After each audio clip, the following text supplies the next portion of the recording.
In biology, there are laws. Gravity imposes constraints. Bones can only bear so much weight before they break. Muscles have a limit to their strength. This is why, when you hear the phrase bighorn sheep, your mind conjures a specific image: horns, thick wool, nimble hooves on the rocks. As for its weight, maybe 100 kilograms, perhaps 150 if it's a true monster, but it cannot weigh 5,000 kilograms. 5,000, that's 11,000 pounds, the weight of a full-grown African elephant, the weight of two Ford F-150 pickups stacked on top of each other. A living creature of that size can't hide on a mountainside. It can't scramble up sheer cliffs. It shouldn't exist at all. And yet, those numbers were written in ink on paper. In 1982, a search party stumbled upon a tent half buried in snow in the mountains of the Alaska Range. There was no body inside, no signs of a struggle. The sleeping bag was neatly rolled. The camp stove was long cold. The only thing they found was a weathered, leather-bound journal. It belonged to a man named Elias Thorne. And the last 3 pages of that journal describe something that violates all the laws of physics and biology. Thorne wrote of a creature sleeping on the summit, of a ram whose breath melts the ancient permafrost, of a beast that weighs as much as a truck, yet remains invisible to the world. Most people, upon reading this, would close the book. They would write it off as mountain sickness, oxygen deprivation, the delirium of a freezing man whose mind had broken under the weight of solitude. But there is one problem. Elias Thorne was not insane. He wasn't a science fiction writer or a Yeti hunter. He was a geologist with 20 years of experience, a man of science who believed only in what could be measured, weighed, and recorded in a chart. What you are about to hear is not just a campfire ghost story. We will open this journal. We will retrace his route. We will reconstruct every step of his final ascent. Because what Elias Thorne found up there was not a monster from a fairy tale. What he found was far more terrifying and far more real. The story I'm about to tell you doesn't begin with a scream of terror. It begins with the quiet, methodical scratching of a pencil on paper. And with a man who was certain he was in control. In the world of adventure stories, we are accustomed to a certain type of hero: obsessed captains, reckless gold prospectors, men with nothing to lose. Elias Thorne was the complete opposite of this stereotype. If you look at his service record, you see boredom, 20 years working for the U.S. Geological Survey, dozens of reports on soil density, glacial movement, and the mineral composition of granite. His colleagues described him as a man who could stare at a rock for hours and find more meaning in it than in a conversation with people. He was a pedant. In his journal, before we get to the strange parts, the first 30 pages are dedicated solely to logistics. He weighed every gram of his equipment. He calculated his calories with pinpoint accuracy. He didn't believe in ghosts. He didn't believe in monsters. He believed in maps. That is why, when rumors reached him from a tiny settlement on the Yukon border, he didn't react with fear or excitement. He reacted with professional curiosity. The local elders, the Athabascans, spoke of a summit that was forbidden to climb. They called it the place of heavy sleep. Legend said that there, in the clouds, slept a spirit in the form of an enormous ram, and this spirit was so heavy that the ground sagged beneath it. They said it breathed steam, and if it were awakened, not an avalanche, but fire would descend from the mountain. To most, it sounded like a beautiful myth. To Elias Thorne, it sounded like a geological anomaly. Here is an entry from August 14th, 2 days before he set out, analyzed local accounts. The description of a heavy spirit and hot breath likely indicates a hidden fumarole or a geothermal pocket. Warm air from the Earth's interior melts the snow, creating bizarre ice formations. Possible emission of sulfurous gases could cause hallucinations in unprepared individuals. Worth investigating. This could be a new source of geothermal energy. Think about that. He isn't going into the mountains to slay a dragon. He's going to classify it as a gas leak. This entry is a perfect example of what we call tragic irony. Elias was so confident in his worldview, where everything had a rational explanation, that he never even considered the possibility of danger. He took with him a standard kit for a solo expedition. Provisions for 3 weeks, warm clothing, a geologist's hammer, a notebook, and an old .30 caliber Winchester, not for hunting spirits but for protection against grizzly bears, which were the only real threat in his mind. On August 16th, he left his pickup at the edge of an old logging road. He slung his pack over his shoulders, checked the laces on his boots, and took a deep breath. The air was crisp and cold. Elias Thorne stepped into the forest, certain he knew what awaited him. The map was in his pocket. The compass worked perfectly. The world was understandable and predictable. Alaska is not a place where nature cooperates with you, it tolerates you, and only until you make your first mistake. But for Elias, this was a familiar environment. For the first 3 days, his journal reads like a dull hiking report. He describes crossing streams, the condition of the snowpack, the air temperature. Wind northwest, 5 meters per second. Visibility excellent. We see a man in his element. He sets up camp. He boils water. He sleeps dreamlessly. This is the routine of survival, honed to perfection. He climbed above the tree line. The forest fell away below, becoming a dark green sea. Around him now were only gray stone and white snow.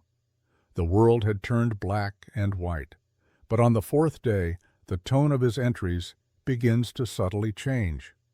At first, it was small things. He writes that the air had become somehow metallic, that the water from the melted snow tasted different, bitter. He attributes this to the mineral composition of the rocks. Again, a rational explanation. But on the 5th day, something happens that forces him to stop. It is never completely silent in the mountains. There is always the wind. There is always the distant creak of a glacier. There is always life. Even at high altitudes, you hear the calls of ravens. You see the tracks of hares or mountain goats. You hear the squeak of rodents in the rocks. Life clings to every patch of earth. But here is what Elias wrote on August 21st, 14,000 hours. Taking a break, a strange feeling. For an hour, I couldn't figure out what was wrong, and only now have I realized. The silence. An absolute muffled silence. Not a single bird. In the last 6 hours, I haven't seen a single animal track. No droppings, no fur on the bushes. It's as if someone flipped a switch and turned off all life. This is that moment in a horror movie when the music fades out. But here, there is no music. There is only the sound of his own breathing and the crunch of snow under his boots. Elias was an experienced hunter. He knew that animals sense predators long before they appear. If the wilderness is empty, it means something is nearby, something that even the bears are afraid of. He writes, "It feels like I'm walking through a cemetery or a museum where all the exhibits have been removed." That night, he couldn't sleep for a long time. He lay in his tent listening to the darkness, but there was no sound outside. The wind had died down. The mountain was holding its breath. He hoped the morning would bring clarity, that the sun would dispel this strange anxiety. Tracks in the snow are the language of the wilderness. For an experienced tracker like Elias, a paw print is a whole story. It tells of the animal's weight, its speed, where it's headed. But what Elias saw 10 meters from his tent didn't tell a story. It simply made no sense. They were depressions in the snow, huge, almost circular funnels, 1/2 meter deep. They formed a chain leading up the slope. Time course. At first, he thought of a bear, a giant grizzly that had reared up on its hind legs. No, the shape was wrong. No claws, no toe pads, just smooth, perfectly even pits. But the strangest thing wasn't the shape. It was the texture. Elias moved closer, knelt, and took off a glove. He touched the edge of a track. The snow there wasn't soft. It was hard, smooth, and slick. "The edges are melted," he wrote in a trembling hand. "The snow has turned into a crust of ice, almost like glass. As if something red-hot stepped here, something that weighs tons and radiates heat." His mind began to race. What could leave such a track? A fallen meteorite that had rolled down the slope? No, the tracks were rhythmic, like footsteps. Ball lightning? A geological gas vent? He took out his compass to check his direction, and then his rational world fractured again. The compass needle, which should always point north, began to slowly rotate. It wasn't twitching. It was just smoothly spinning clockwise, ignoring the Earth's magnetic field. Here, at this spot, some other force was at play. At that moment, any normal person would have turned around and run downhill. But Elias was a scientist.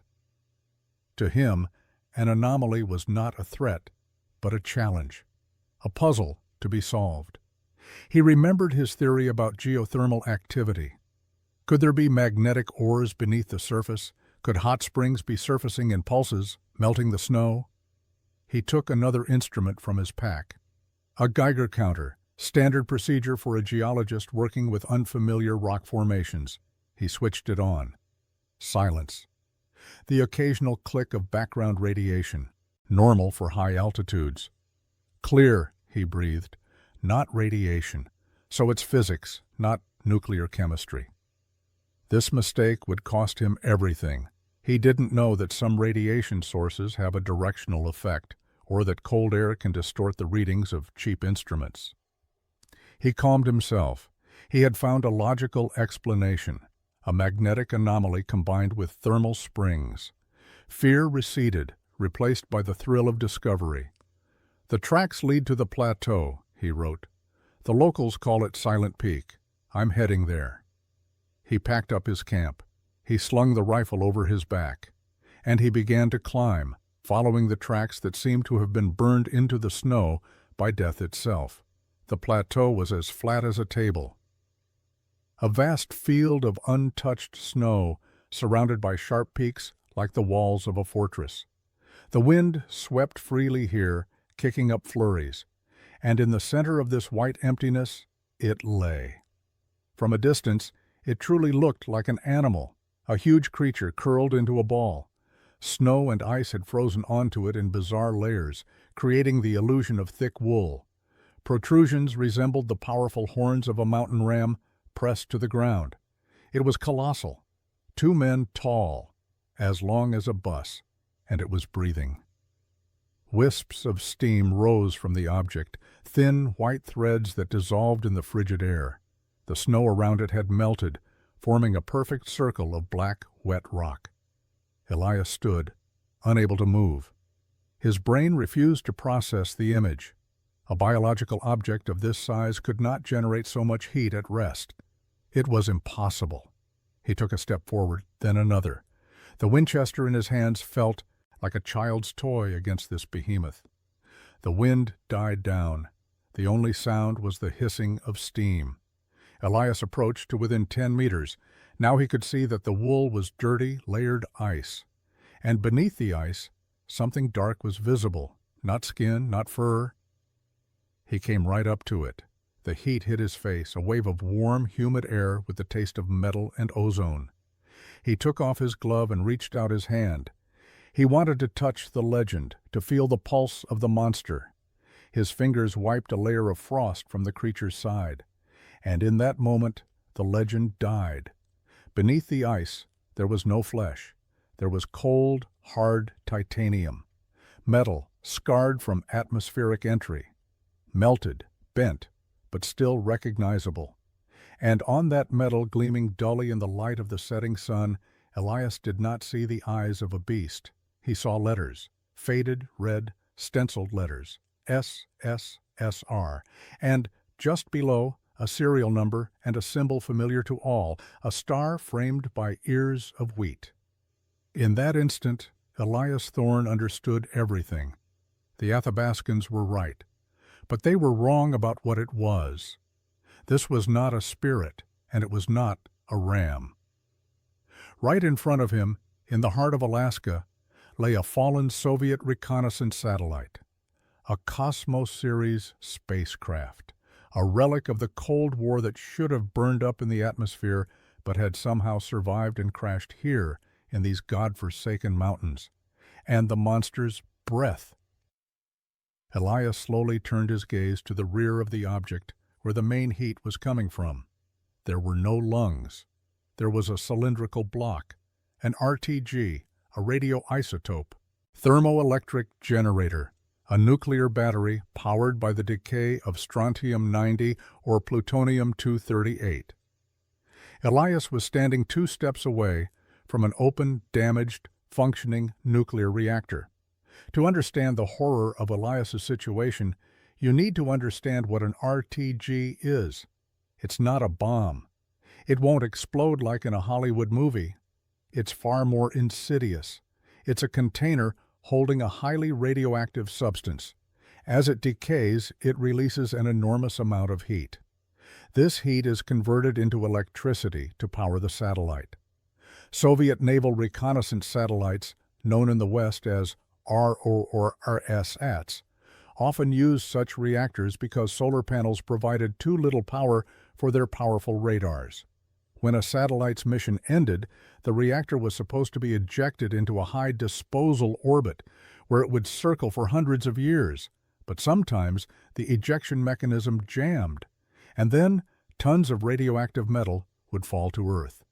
The object Elias found had likely been lying here for years, maybe decades. All this time it had been breathing radiation, melting the snow around it, creating its own microclimate. And now Elias was inside that microclimate. The storm hit instantly.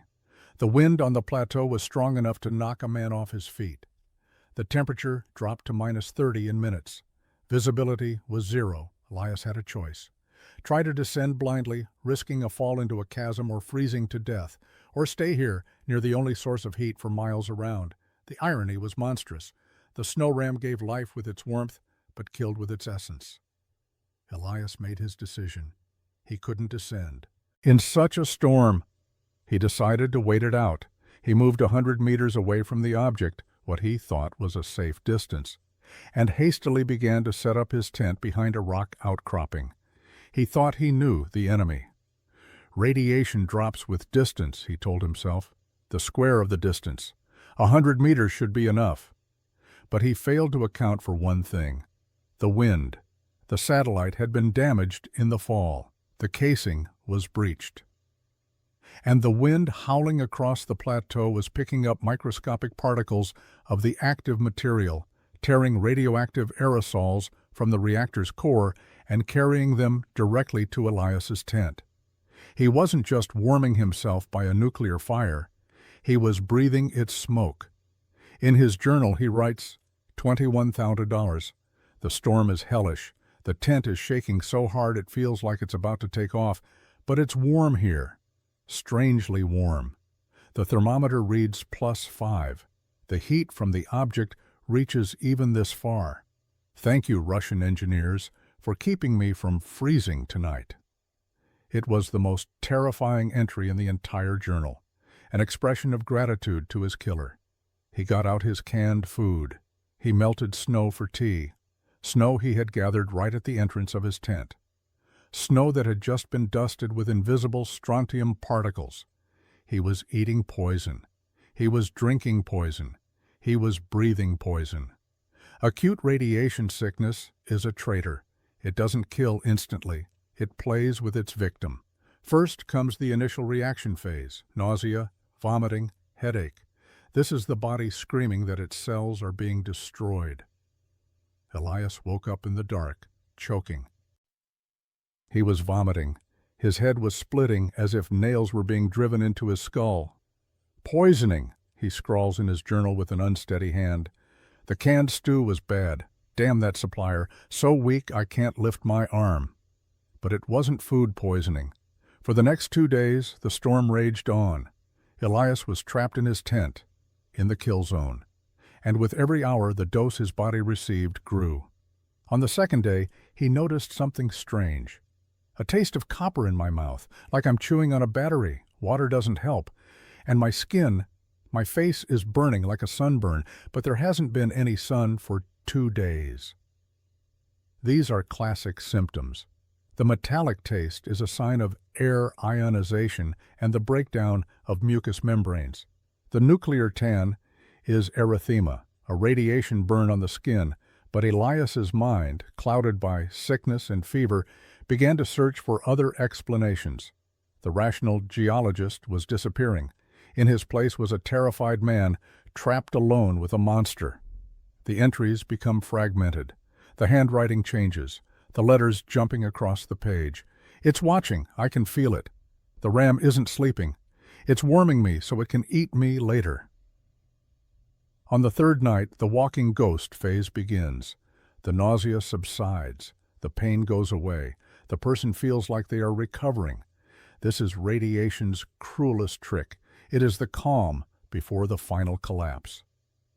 Elias felt a surge of strength. He decided to look outside. The storm had eased slightly, and this is what he saw. The snow is glowing. My God, the whole slope is glowing blue. It's not the moon. The light is coming from inside the snow. It's calling me. The mountain won't let me go. Ophthalmologists call this the Cherenkov effect within the eye. When charged particles pass through the vitreous humor, they create flashes of light. Elias was going blind, but his brain interpreted it as a glow all around him. He saw an ethereal light emanating from the ram. He saw that light crawling toward him. His final entry contains no geology, no science, only primal terror. I know what it is. It's not a machine and not an animal. It's the god of this mountain, and I have disturbed its peace. I can feel my bones melting. It's taking me piece by piece. If anyone finds this, don't touch it. Don't wake it. Let it sleep. The entry ends in a blot of ink. When Elias didn't return by his scheduled date, his wife raised the alarm. But in Alaska, a schedule is a flexible concept. The rescue operation began only a week after the storm had passed. Helicopters searched grid by grid. From the air, the mountains looked innocent and pure. No monsters, no signs of a struggle. The pilot spotted the tent only because of its bright orange color. It stood on the plateau, half covered in snow, but intact. A team landed 2 kilometers below. The wind prevented them from getting any closer. It took them 6 hours to reach the camp. When they unzipped the tent, they expected to find a body, a frozen, contorted body. But the tent was empty. The sleeping bag was there, the backpack, supplies, even the rifle. Everything was laid out neatly. And the journal. It was lying on top of the sleeping bag, as if left for them intentionally. Elias's tracks led from the tent toward a cliff. They were strange, uneven, staggering, as if made by a drunk man. The tracks ended at the edge of a crevasse, a deep, bottomless fissure in the ice. The official story: disorientation due to hypothermia.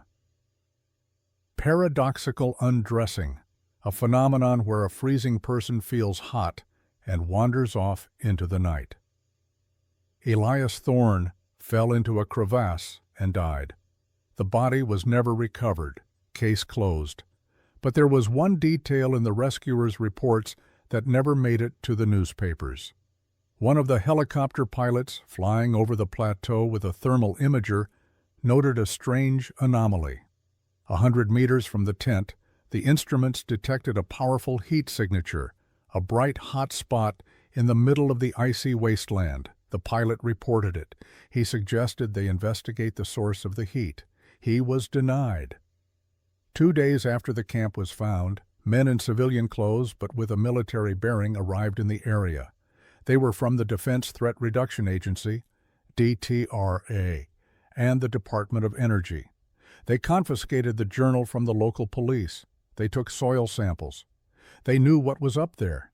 They had been searching for that satellite for years, and Elias Thorne had just found it first.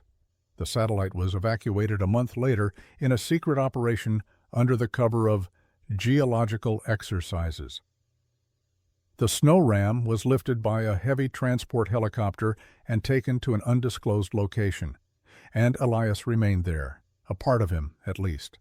Because radiation doesn't just kill, it stays in the bones, in the teeth, in the very fabric of matter. The most terrifying thing about Elias Thorne's story isn't that it happened, it's how many more stories like it are waiting to be told. We tend to think of the Cold War as something that ended with the fall of the Berlin Wall. We think the weapons were decommissioned, the missiles dismantled, and the spies retired. But technology doesn't retire, it just waits. The Soviet Union launched over 30 ROR-SAT series satellites with nuclear reactors on board. Not all of them returned as planned. Some burned up, scattering radioactivity over Canada, like Cosmos 954 in 1978. Some remain in orbit, like ticking time bombs. And some, we simply don't know where they are. And it's not just in space. All along the Arctic coast, from Norway to Chukotka, hundreds of RTGs were scattered, autonomous beacons powered by nuclear fuel. When the USSR collapsed, many of them were simply forgotten. Scrap metal hunters dismantled them, receiving lethal doses in minutes. Tourists found them and warmed themselves nearby, just like Elias. The 5,000-kilogram snow ram is not a unique monster. It is a species created by man. Right now, as you watch this, somewhere in the taiga, the tundra, or high in the mountains, another such object lies under a blanket of snow and oblivion. It is still warm. It is still breathing. Its half-life is hundreds of years. It will outlive us, our children, and our grandchildren. To nature, it is just a rock that gives off heat. Bears come to it to hibernate. Wolves warm their sides against its hull. The radiation changes them, kills them, but they don't understand. Elias Thorne encountered a force that has neither malice nor compassion. It is pure physics left unattended. We fear that artificial intelligence will take over the world. We fear aliens. But the truth is, we have already mined our own planet, and we have lost the maps to the minefields. Every time you go into the wild, you seek solitude. You seek pristine purity. But remember Elias's story. In the most remote corners, where no human has set foot, may lie something that man created to kill. Today, Silent Peak lives up to its name. It is truly quiet there. If you were to climb it now, you would find no tracks. The wind and snow have erased Elias Thorne's footprints. They have hidden the marks from the helicopter skids. They have healed the scar the fallen satellite left on the mountain. Nature is better at keeping secrets than any government. It simply covers everything with a white blanket and waits. We told this story not to scare you away from hiking in the mountains. We told it as a reminder. We live in a world where the lines between natural and artificial have been blurred, where myths are born from forgotten technologies, where a hunter can become the prey of an invisible beast. Elias Thorne was looking for a wonder. He wanted to prove that the world was more complex than it seemed, and he proved it, paying the ultimate price. His journal does not end with a scream. It ends with an understanding. The last line, written in the margin, barely legible, reads, "Now I know why it's so quiet here. Even the mountain is afraid to breathe near it." Sometimes when the wind dies down and you find yourself alone amidst the majesty of the wild, listen closely. You might hear more than just the beating of your own heart. You might hear the quiet, hissing breath of a sleeping giant. And if you hear it, do not walk toward the sound. Turn around and walk away, because some things are meant to stay buried under the snow forever.